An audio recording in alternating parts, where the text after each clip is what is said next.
দেশবাসী কি প্রস্তুত আছে? যারা প্রস্তুত আছেন পতাকাগুলো উপর দিকে উঠান। প্রস্তুত আছেন আপনারা? সবাই রেডি আছেন? দেখে একটা স্লোগান দেন, লিল্লাহে তাকবীর, লিল্লাহে তাকবীর, নারে তাকবীর। ইসরায়েল যখন ফিলিস্তিনে হামলা করছে তখন তাদেরকে সহযোগিতা করার মতো কোনো অপশন রাখছে না।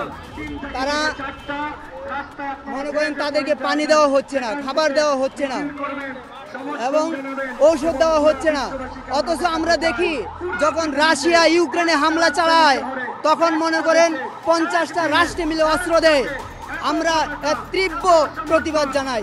যদি ফিলিস্তিনিদেরকে যেভাবে মারা হচ্ছে বা রক্তাক্ত করা হচ্ছে, যদি অচিরে এটা বন্ধ না করা হয় তবে বিশ্ব নেতাদের মনে রাখতে হবে, আরব নেতাদের মনে রাখতে হবে, আমাদের এই আগামী প্রজন্ম তাদের কাছে জবাবদিহি করতে হবে ইনশাআল্লাহ।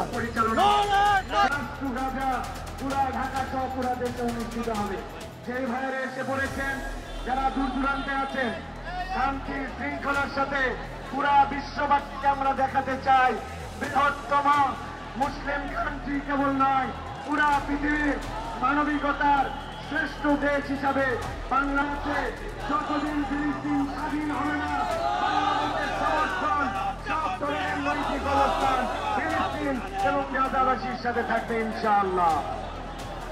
আমরা এখন যারা একত্রিত হয়েছি, আমরা গণমুখী 3টি স্লোগান দিই।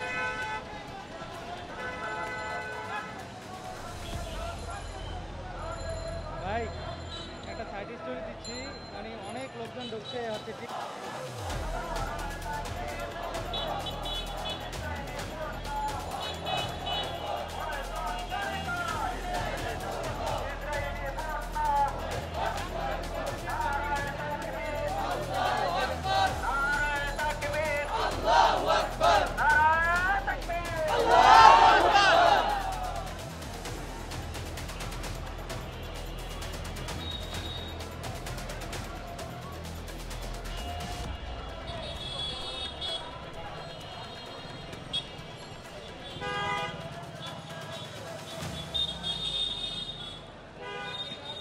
For more updates, follow us on Facebook, subscribe our YouTube channel, get the latest update on www.daily-sun.com.